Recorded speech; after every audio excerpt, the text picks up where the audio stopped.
Hi Dabarkads! We will make pork barbecue ribs. When the craving for ribs strikes, there's usually little you can do to stop it. Even in the middle of the winter, no matter what the weather is, you can make amazingly tender, delicious ribs with this foolproof recipe. And it's a great Valentine's dinner idea for the one you love. Here's how to nail them. Here are the ingredients.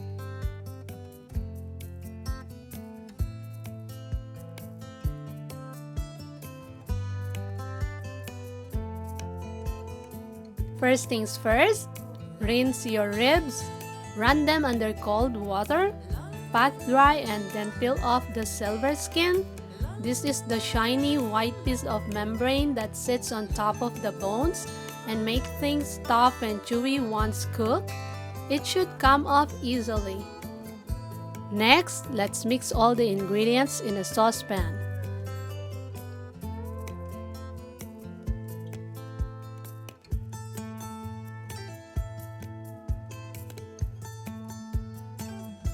Once it's boiled, let's stir and add in our pork ribs.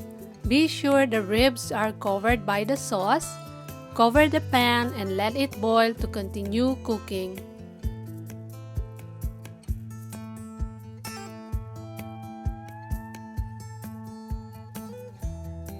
Now, let's flip the ribs and we can lower the heat and continue to cook until ribs are pork tender.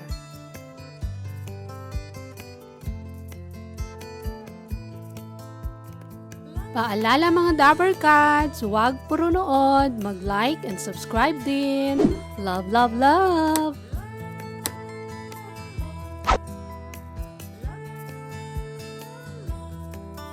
At this point, our pork ribs are ready for the next step. Let's remove the ribs from the saucepan. Guys, this leftover cooking mixture can be reused. Let it cool down and you can store it in the refrigerator for up to 2 weeks. The next time you make the ribs, all you have to do is just add 1/2 more of the seasoning and a little bit of water. So don't waste this. Moving on, let's make our barbecue sauce. Mix all the ingredients in a small saucepan and bring them to a boil.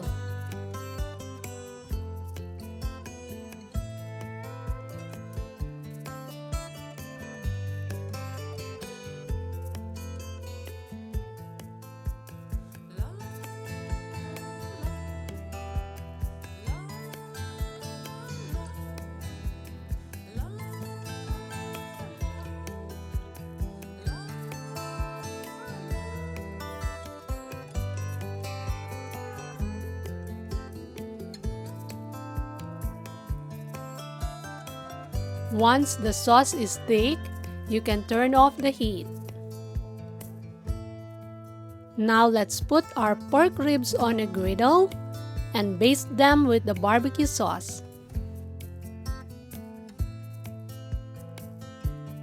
Let's bake for about 20 minutes and then broil for a few minutes to caramelize and crisp the crust until you get the color you want. Ta-da! It's done! Here are pork ribs. Let's brush with some more sauce and they are ready to serve.